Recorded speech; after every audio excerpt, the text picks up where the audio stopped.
Nairobi's listening. 95.6 FM. KBC English Service.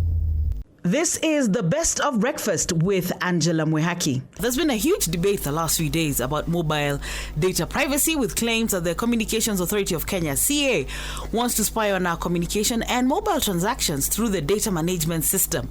Court yesterday stopped the CA from installing the monitoring system after a case was brought by guess who? Yep, Okia Omtata. The CA has defended itself against allegations of spying by saying it doesn't have the time or personnel to go through personal data stored in phones by over 35 million mobile phone users.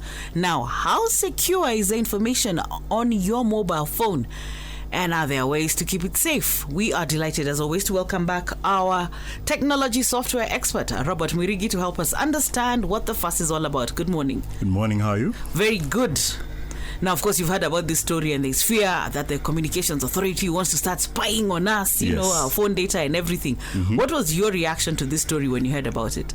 Well, given the usually the Communication Authority will telegraph its action. So you'll probably know they usually have a process where they're usually very open about what they're about to do. Mm-hmm. This one sort of came out of the blue, although they later on in a statement said it's a process that started in 2010 that's just culminating at the moment right now.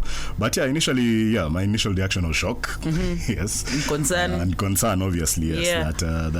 Where personal data might be under attack. Mm-hmm. Yes. So now, do you think we would ever have known about this had there been no leakage? Because you see, by tearing themselves at 2010, was there a story that could have been snuck on us and then supplies? Well, the entire issue really is it's interesting on very many fronts. Mm-hmm. Because the government right now can, of course, with the court order, can have access to your calls and your SMSs currently. But that's under certain situations. Yes, we of course now have Al-Shabaab as a clear and present danger to the national security of the Republic of Kenya, and so consequently they can obtain that court order with what I'd say quote unquote flimsy reasons at the moment.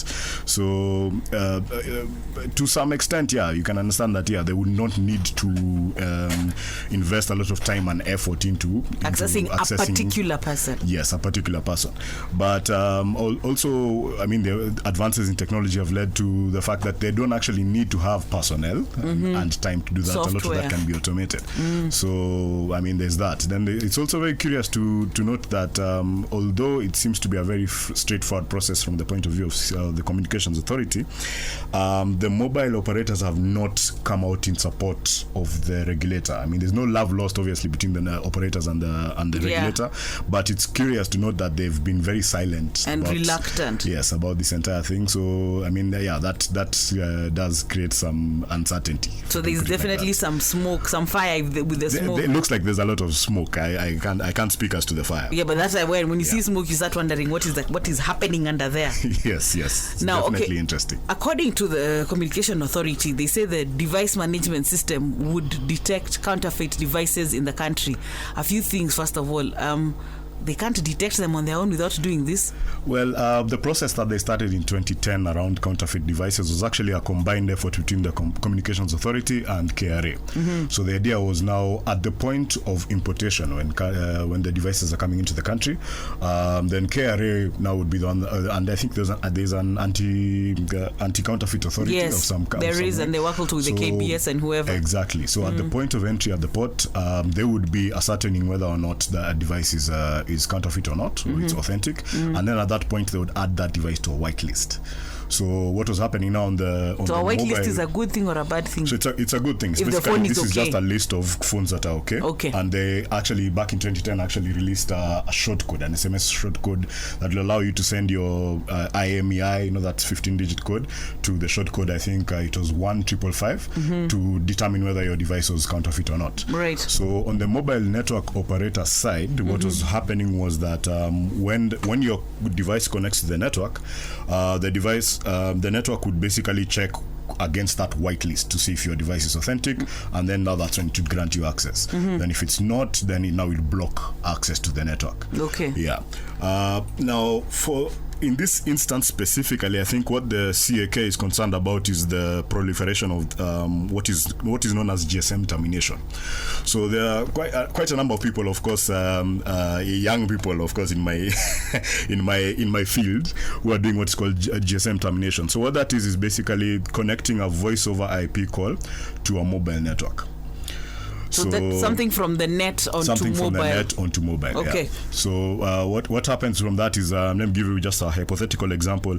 Ordinarily, if you're calling Tanzania, what happens is that your Safaricom network connects to Vodacom in Tanzania, and then there's an interconnect somewhere, and then there are, of course, termination fees for that connection. They will charge. Yeah, Safaricom and Vodacom have a way they work together. They'll work together. So that's why you find an international call costs more than a local call.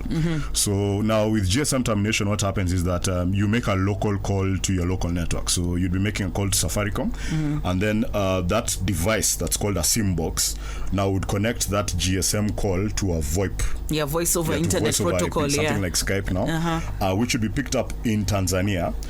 And again, now that call transferred to a local SIM. So it now would be at a local rate. At a local rate, yeah. So they're hacking the system. Yeah, exactly. Let's tell guys, simple Gedhogo, they're hacking. Yeah. Now, this is a matter of concern for, I think, 3 reasons. So for the mobile network operator, it's obviously a loss of revenue because they'll make a lot of money from international calls. Yeah.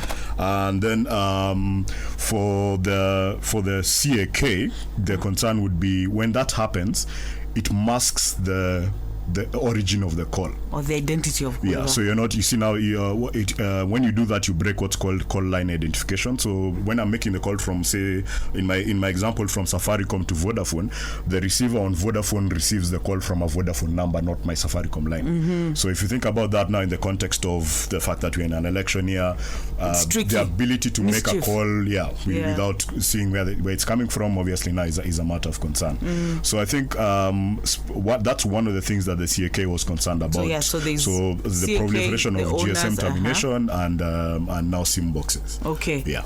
So now, when they claim, is this the only way then that they can be able to detect counterfeit phones by putting in the system? Now, that's where, again, things get into a bit of a gray area.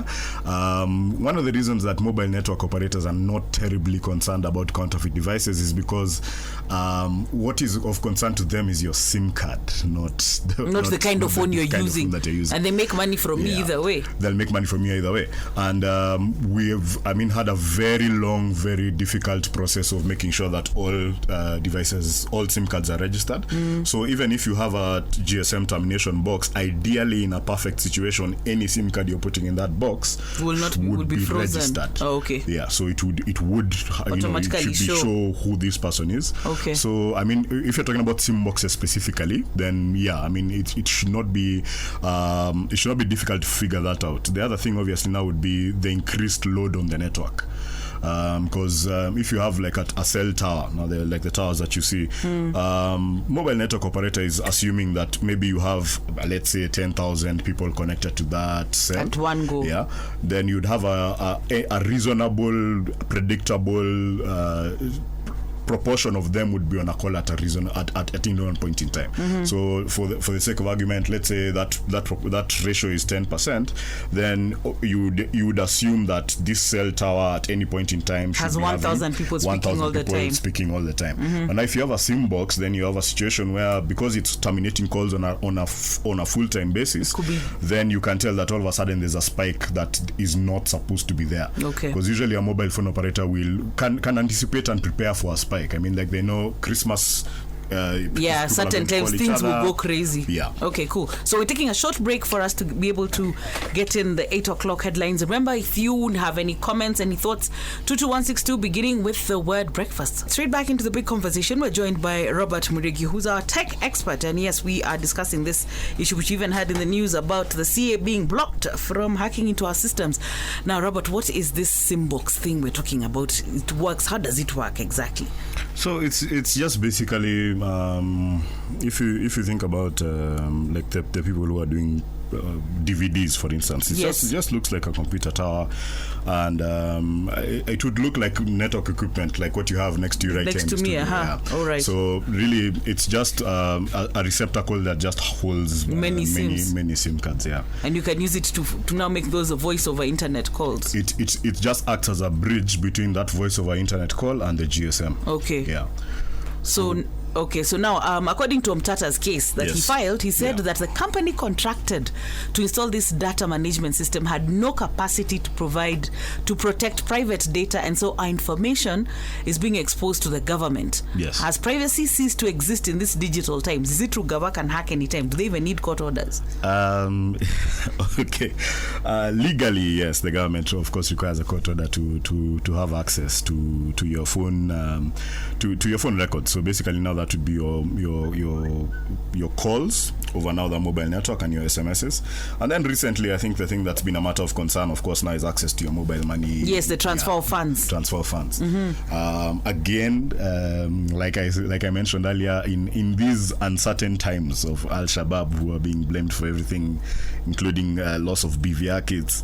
Then it's really goes. And it's not as hard as it was before. For the government to get that court order. So the thing now that like I said, now the evolution of technology has made it such that a lot of these things can be automated. I mean, before, if you wanted to listen into somebody's calls, you would have to have somebody physically sitting down. And that's, I think, what the CAK was alluding to. But when issues of a similar nature happened in the US, the National Security Agency, when that whole Edward Snowden and the Apple phone and everything, what they were doing was what they're calling now mass persistent surveillance. So what they're doing is basically they're listening to everything in real time, so they're not necessarily storing that data, and then now maybe sometimes now in some instances we'll be storing that data later. So what they're doing is at any point in time maybe would be just listening to every physical call that's being made and then picking up certain hot words. So if you use the word probably explosive or that is sidelined and stored, then they store that and then they have now somebody have a look at that. So I mean, if you're talking about government surveillance, that is now a best in class government surveillance that's happening on the ground right now. Okay. So it does make sense that if the government had that as an objective, then they would want to update to the latest version of this stuff. Form of this thing. So now, of course, Kenyans have, especially in our reactions, and people are like, I don't care because me, I'm straight, I'm transparent. Only criminals should be concerned. But really, who should be concerned about this? What are the dangers of this? Well, what happens now when your data is out there without you is that it loses a lot of context. So it's possible. The first threat generally across the board when it comes to now the privacy and the privacy of your and the sanctity of your data generally is identity theft. So it's just the idea of somebody, for instance, now using your either your phone number or maybe not even your IMEI, because it's actually possible to spoof your phone serial number. The serial number of the phone. It's possible to do that. It is one of the reasons the system also wasn't making too much sense. But if somebody was to use that, then we hear these stories all the time of these guys from committee. Calling you and saying. So that kind of scam is amplified if it's a number that you already know. So if it's like, for instance, if your brother is sending you a text telling you I need you to send me 10,000-15,000 right now, then you're in a better, and that's just at a very lower level. If you think about how your mobile phone number has become such an integral part of your identity, everything you do across the board, then it becomes a matter of concern. I mean, when you're looking at for instance now your security online, one of the best things that you're supposed to do is to set up something called two-factor authentication. So where you enter a password and then a code is sent to your phone, and then that's use how that you code verify. To verify. Yes. So if somebody has access to your phone, then they have possibly access now even to your email, and they have access to your banking details, and they have access to everything.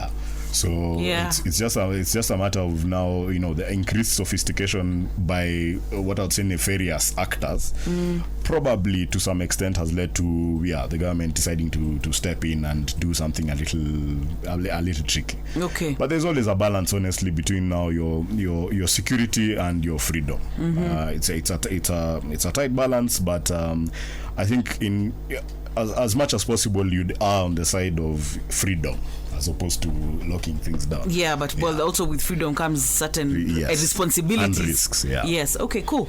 Now there are reports that the DMS will tap into information and that the government will have the power to spy on all communications. Yes. Our breakfast team was on the ground to find out what did Kenyans think about these plans to snoop on them, and this is what they shared with us. My name is Hilary from IIT, Pension Towers, and I'm against it because it invades my privacy as a person. Since I can't be able to share my messages with other people securely. But for now, if they implement it, I think many people will be afraid of even sharing messages that they have. Rose, as for me, I don't care. Because, we are living in Kenya. This is Kenya. Like, people do things that they feel like doing it. So, wananchi wa kawaida, we don't have says. Whether I be against it, itafanyika. Like, it will just happen. Well, those are two very interesting perspectives. One person is extremely concerned and the other is like, I have no say. Yeah. I am helpless. What are your thoughts? Well, I mean, the second commentator is indicative of what's happening across the board. I mean, when you're looking at voter registration, you can see there's a lot of apathy among the youth. So it's just, I would imagine, now expressing itself in another format. But ideally, you should be concerned about the privacy of your own data and connections. There are, of course, ways. Even after all of this, even if it rolls out to keep your data secure, which we shall get into a bit later. Yes. Yeah. Now let's bring in the views of the CA's director, Francis Wangusi, and this is what he had to say. Engineer, sorry. Yes. Well, okay. We have clarified. Yes. Engineer. Director of the CA, Francis Wangusi. Is a total and white lie that the system will be extracting subscriber data for use by third parties. We are not interested in that. You can imagine with over 35 million subscribers generating over 33 billion talk minutes on our networks, who will have the time to go and listen and mine the SMS information, and for what purpose? CA itself, as an authority, has a paltry staff of around 247 people dealing with different aspects of ICT. Where are we going to get those millions or thousands of staff to be able to do that, and for what purpose? So for them to be able to provide a schematic diagram that misleads Kenyans to think that we are putting props to be able to enter into this, what we call SIM card toolkit of their subscribers to mine information from there, is as false as any liar that you can ever come across in this world. Okay, you've already told us it's possible, but what do you have to say to those remarks? Well, I mean, the engineer obviously is very agitated. Yes, he sounds extremely disturbed. Yes, I actually, a couple of my friends were actually at the press briefing that he gave on the day itself, and actually also have in front of me here the press statement that they released on the day. And you can tell from his tone that he's actually very... He was sweating buckets. He's very agitated, yes. Well, I mean, the thing is that it is theoretically possible, but like I mentioned earlier now, I mean, they can already have access to your calls and SMS data, provided they have a court order. So it's the question now would be, do you think that it is in their best interest to invest that much? I don't know. Like, quite frankly, one of the like I said, the things that are a matter of concern is like, why are the mobile operators very quiet about this? Why they are the hash? Yeah, because like when I'm talking about, like, for instance, a SIM box, that has a direct impact on both the revenue and service quality that's provided by a network operator. Yeah, because they're losing that way. Yeah, so you would imagine that if that was indeed the justification, then mobile operators would be behind the CAK in this. Supporting they would be standing them next to him. They would be issuing their own statements. So I'm not seen too much of that. Yeah, so also the fact that our mobile phone calls and SMSs are not encrypted end to end. So yeah, if there was a third-party device in a mobile network, then yeah, theoretically it is possible. Yeah, you have really skated on that one, huh? Yeah. You have made sure you cannot be quoted or implied anything anywhere. So I shall not.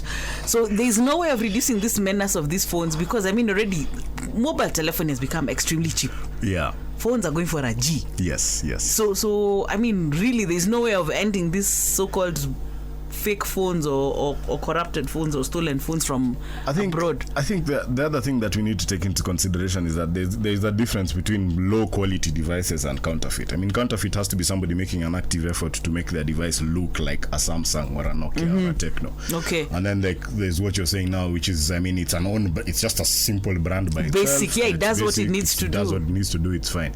I think what happens a lot of the times that we're conflating the two. So we are picking out just because a phone is like 1,500 bob and it lasts 3 months, you're calling it doesn't mean it's a fake device. Exactly. Yeah, so it's really as long as quality standards are assured, and you should be okay regardless of now the cost of that device. The counterfeit really is just it has an impact now on the actual manufacturers, now your Lenovo, Microsoft, Nokia, etc., because a lot of what they're able to provide for you in terms of service is determined by the number of sales they can do in your region. Yes. So for instance, like for Samsung to justify to Samsung Global that it needs a service center and it needs to stock this service center with X number of screens or to train X number of personnel, then it has to justify that with sales. Now if you look at a situation where half of the devices in our market are what they call grey market imports, so it's an authentic Samsung, but it was bought in Dubai. Well, actually, there's quite a bit of that. So it's not. Yeah, so it's not fake. Also, Samsung Nairobi, Kenya cannot prove that they have sold a million phones. Yeah, so now that has an impact now on various other things now. Yeah. So when you put that, that makes a lot of sense that way. But again, those are grey market imports. Those are because they're still genuine devices. Yeah. So if I take it to here, will they fix it? Yes, they're supposed to under their service. And you're still buying equipment and data. Okay, that explains the grey area. Now, some people were saying, if I'm encouraging gossip, but they're like, now if Gava is going to hack, they'll give KRA access. All the two people you've been dodging. Yeah. And that puts you in danger. Well, yes. If you think about it, access to your SMSs is access to your M-Pesa history, which can tell somebody a great thing about you. Yeah, that's a great amount of information. So you actually need to think about even now, like the apps that you place on your phone and the permissions that they have. Yeah, what kind of information are they picking out about you? So even just on a local basis, without forget, if you place aside for the moment the government, also private entities having access to that data is very risky for you. Yeah. So which brings now, let us bring in our own personal security. Yes. What are the things we need to think about? Because maybe some of these apps we are carrying in here and saying allow. Yes. We're setting ourselves up for disaster. Yeah. I think from a personal security's perspective, what I'd say is passwords and encryption for everything that you're doing. First of all, only install apps that are coming from the store, reputable apps. You can see from when you're downloading from a store, whether be it Apple or Android, you can see the reviews, etc. You can possibly have a rough idea. So anything that goes from what, 3 stars, 4 stars, what stars? Yeah, 3-4 stars. You'll probably see even some apps would be singled out as an editor's choice. So you can see that's some tacit approval now from Android. So read about that. The ratings on the stars. Yeah, the ratings on the app. The phone itself have I am on the, of course, deep complete end. Of course, conspiracy guy, but give us these ideas. How do I protect my phone? My phone, most Android phones allow you to encrypt the phone itself. So now that one is already over Angie's head, but how do we encrypt my phone? You go into the security settings and it will probably just give you an option to do that encryption. So that just means that unless somebody has your password, they have no access to anything that's on the phone itself. I really like the sound of that. Do the same, of course, now with your memory card, because a lot of people now, mean, you have a password on your phone, but then somebody can just pull out the memory card, slip it into a laptop, and all your photos, all your WhatsApp history is all there. So yeah, encrypt both the phone itself, then the memory card. Do the same, of course, now with your laptop. So lock screen and security. Yeah. So you go to other security settings. Yes. And that's why it will tell you something. Yes, there's encrypt device. Yeah. Wait, guys, I've done this on my own without helping anyone. Yeah. So you go and you say encrypt device. Yeah. So encrypt device, encrypt the memory card itself. Have of course passwords. Change your passwords. Encrypt external SD. Exactly. Yeah. So now then you can also encrypt your SIM. Yeah. No. Your SIM is just protected now by your PIN. The pin that so always have your pin on. Yeah. So yeah, always I usually don't have my phone. I'm an example for hacking. Yeah, you don't have your pin on. Yeah, it's very important that you do, and that's just for your phone itself. I would suggest you do the same thing with your laptop as well. So you can encrypt your okay, now blonde moments like this brought to you by Angela Mwirigi. Yes, you can put a password on boot, so that prevents somebody from you can't get into my laptop without a password. Yeah, but you is that enough? I can actually still access. Okay, so I need to do who now? You need to secure when your laptop is booting. That again is not password protected. So I can, for instance, just when you're putting on the computer, press F2 repeatedly, change the boot order, and boot your laptop off a USB or a CD. So again, there's still that. Put a password on your booting in your laptop, so your iPad, your everything. Again, so the settings for that are very easy. When you're putting on your laptop, hit F2 repeatedly if you're on a Windows device, and you'll see a boot menu, which will also include now a security menu on the side. So you can actually put a password on the boot itself. You can put a password on your hard drive. So that prevents again somebody from access to your private data. Yeah. So like if your laptop is stolen, you might have all the passwords in the world, but somebody can just pluck out that hard drive, connect it on our computer, and access. That's it. Yeah. So we don't want to see your photos. Protect those icky photos of yours. Lock them. No, your business intelligence. I mean, there's a lot of stuff. I mean, that you generally might not want to have in the public domain. Yeah, so there's that. There are of course a lot of maybe let's go back to apps. You know, some of the things people like to do is download which game that nini. What are some of the things we need to start thinking about what you put on your phone? So, primarily just always, as much as possible, download apps from the store. They do a lot of quality control before they approve an app to be on the store. So and how many apps should you have? Because sometimes the other day I had to delete a lot of stuff because I was told I have too much. You have too much. It was taking too much space. Then there are also now apps that will allow you to communicate securely. So if you're somebody who's concerned about what's happening in general here, then I mean, there's a lot. I mean, like you can replace your messaging app and start sending. You can actually send encrypted SMS over just the normal network. So there's an app called But now the person needs to have the same. Yeah, the other person on the other end has to have the same. WhatsApp is encrypted end to end, so your messages and voice calls on that should be already safe. They're already safe. Yeah, I think I spoke about that probably sometime a while back. But now let us for the new people in the family. Your WhatsApp is cool. The other is not. Your WhatsApp is fine. Your SMSs now might have been accessed by somebody for nefarious purposes. But like Signal, what I like about it is that once you replace your messaging app with Signal, you can actually password protect the messaging folder on your phone. Which again, I mean, a lot of hacking happens due to something called now social engineering. So I mean, if you just left, I mean, we are in the studio, all our phones are on the table right now. One of us could hack the other. Just have a glance at what's in your phone there, then I can probably see. I mean, a lot of us, for instance, will have the messages popping up on the screen. So that allows a lot of stuff to happen. Like for instance, if you're in a matatu, you get an M-Pesa message and somebody knows, oh, by the way, this person sitting next to me is called Angela. So I start talking to you as if I already know you. So you already, you see. So I mean, have a way where the messages don't just remove that popping up thing. I mean, it really depends on you and what kind of exposure you think you have. No, sometimes we lack that simple knowledge. That is a risk. I didn't think about that. But fortunately, I hardly check my phone in matatus because I have lost enough of them. But the other thing is, in general, it's very difficult to start living that secure life. And what you'll find in general is that, a lot of these things depend on your station in life to some extent. So what I would mean is most of the time, like for instance, the data on your laptop or the data on your phone is not really busy. Unless depending on what you do for a living. Depending on what you do in a living. If you're a student, it's student money. But then now you are a student, you're an intern working at a company, maybe the data that you have is really not very valuable. But now as you grow in the ranks, when you start getting promoted, you'll find that now, when you're at the point when you're an assistant manager and you're a manager, then the data on your device now has an actual commercial benefit to somebody who would want access to it. So if you've not been if you've not kept yourself in the habit of being secure, it's very difficult to just start all of a sudden. You'll probably leave quite a number of loopholes that somebody can take advantage of. So it's good to just start now. Just start now. Ladies, munasikia?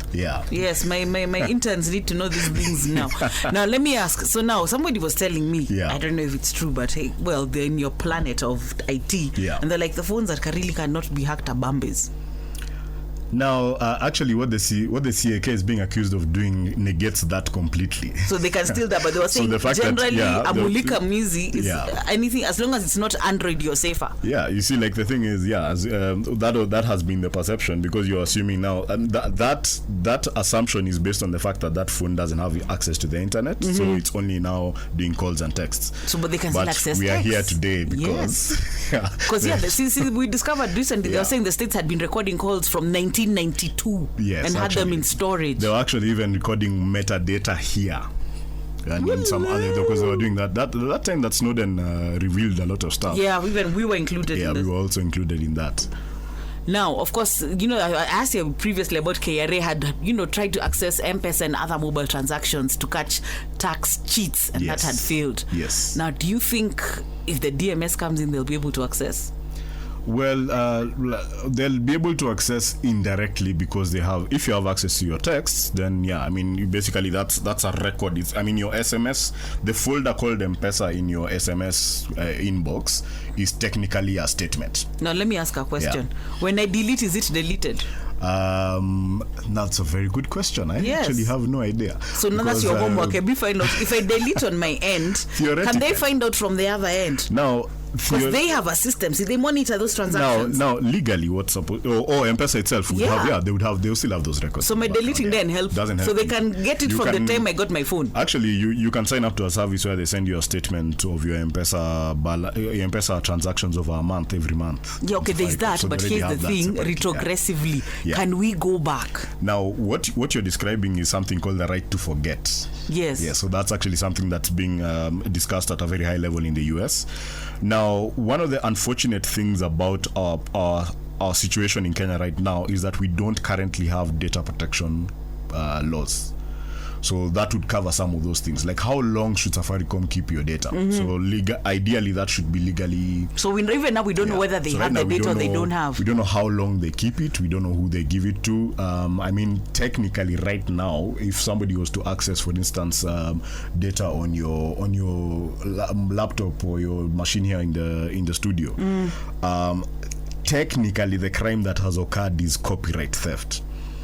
Because legally, theft means that I have to permanently deprive you of the use of the thing that I've taken. Okay. Yeah. So if I hack into your system and copy a file, I haven't done that. You still have the file. But you've hacked in. You've gotten access to my private information. So you see, right now, that until I think there was a computer crimes and something bill that's underway. Yeah. So until those laws are passed, that and data protection, then some of those things now need to be figured out now, so that you criminalize the act of hacking itself. So just having access by itself. Yes. And then also now if you were to copy data, so criminalizing that. And then also now some of these things, like can you apply to Safaricom for them to delete your records if you felt like? That's now what would the right to. That's where we are right now. Yeah. So now would you ideally perhaps you would want to do that, so you should ideally have the right to do that.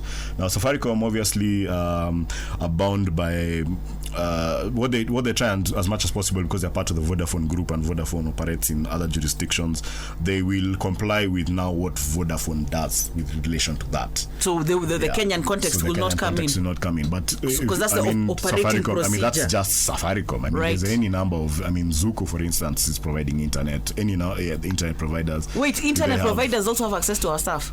Blonde brought to you by Angela. I did not know. Yeah. When you bring me internet, you have access to everything I do. Well, yeah. I mean, yeah. Again, I mean, we are really kicking a fuss about the mobile network operators and the CCK and this specific thing. But I mean, do we know whether, for instance, there are devices that are connected at 1 inch for Zuko or for Liquid? I mean, oh my God! I am going to start sending smoke signals. Yeah. So I mean, these are things to be concerned about. I mean, especially if you think about the fact that the last, I would say, 5 African elections that occurred, the internet was shut down. That's no one. So that is why the conversations are coming up. So I think this is why people are a bit concerned when you see action starting to be taken, especially now considering the vast majority of Kenyans access internet on the phone. Yeah, they said over 35 million handpieces. Yeah, handsets. Yeah. So I mean, yeah, it is genuinely something to be concerned about, and we don't have legal provisions in place that would allow us to take action on that. So I mean, I have to applaud Okio Omutata for taking it to court. Yeah, now he's my buddy. Yeah, because now I mean that process obviously now will shine a light into some of what is. So we'll start understanding, like you're saying, our freedom, our right to forget. We start discovering what our rights are. People can start asking the type of questions that would now push for something. I mean, because like data protection bill in an election year is not a hot back. It's not a hot, but it's hot ticket. Yeah, right now it's more about allowances and. But now if people start to be concerned about their personal security, then you start thinking, okay, why has this bill been stalling for the last 5 years? Can we do something? Yeah, from 2010, what were they doing about it? So hopefully, if anything comes out of all of this, I would hope now that it would be something about now the Cybercrime and Computer Crimes Act. Bill, sorry, it hasn't been passed. Bill, and then of course now the data protection and bill, awareness up from the public there are supposed to be legal frameworks that are supposed to protect you, and they are not in place right now. Yeah, so can that be something you can be asking of your legislators? Yeah, before we vote for them. So yeah, now, well, finally, do you think how big is technology going to be this year? I mean, we've already talked about the Ruskies hacking into America's database. Yeah. So, well, I mean, you can already see it from some extent. I mean, you could see the people had really done in-depth analysis of the voter registration, so you can tell that BVR people obviously kits, not BVR kits as such. No, the whole system, the whole IT. People were really saying, okay, sign-ups in this region were supposed to be less than they were. So it means, somebody's applying some kind of formula, intelligence to some of that data. So it's already being figured out. I think the last time I was here, we were talking about now how the IEBC is rolling out their plans and their systems for the election. Hopefully everything should go well this time. So yeah, I mean it will play a big role, but as usual it's a supporting role. It's something that should sit in the background. The analogy I keep giving people is, honestly, when you go to your ATM, you care that when you put in your PIN, money comes out. What happens in the background really, you really don't even want to know. It's not. So at least you've told us we need to start securing our phones. Yeah, I think passwords and encryptions. Passwords and encryptions on your phone and your laptop. If possible, use messaging apps or voice apps that are encrypted. And then also now, yes, there's one we forgot to mention. Yeah, this thing of Wi-Fi. Yes, that's the biggest way of hacking. Yeah, I mean, I could go into this not too deep, but just tell them why they need to be careful. But yeah, I mean, in venues where they keep telling you free Wi-Fi, free Wi-Fi, what can happen? I mean, yeah, it's possible that what happens there is something called a man-in-the-middle attack. So it's basically I get the free Wi-Fi from the place, and then I pretend to be the free Wi-Fi from the place, and then you are signing in to me, not the Wi-Fi. So now I'm the man in the middle. So now I'm able now to do what is called deep packet inspection. So you can actually look at what traffic is going in between me and the actual network. So again, face value doesn't seem too scary, but then that can record, for instance, your keystrokes, which can give you now your passwords. So if you're on Wi-Fi, do not do any banking. Really, it's just Basic for now. Today, if you start becoming technical, you see. I think generally we've not seen too many of those kinds of attacks. They require a certain level of sophistication and. Do not underestimate. I do not underestimate, but generally across the board, I would say because even usually when you're banking now, the connection itself is secure. You usually see like a padlock. So it's allowed. So you can still, but just be careful what you do on free Wi-Fi. Just be, as much as possible, just to do those kinds of transactions on networks you trust. Okay. Yeah. So unfortunately, time kama kawa not enough, but that's why you need to come back again. No so his name is Robert Mwirigi. He's our tech consult. Please, those guys work around with simus like mine where there is no pin. What's that thing called? Pin request. Yeah. Tafadhali weka tu sasa, you've been told. Encrypt your security. Encrypt your SIM, encrypt your laptops, your iPads. Let's start being safe. So, wishing you all a wonderful, wonderful Tuesday. If you share a birthday with Robert Mugabe today, enjoy yourself.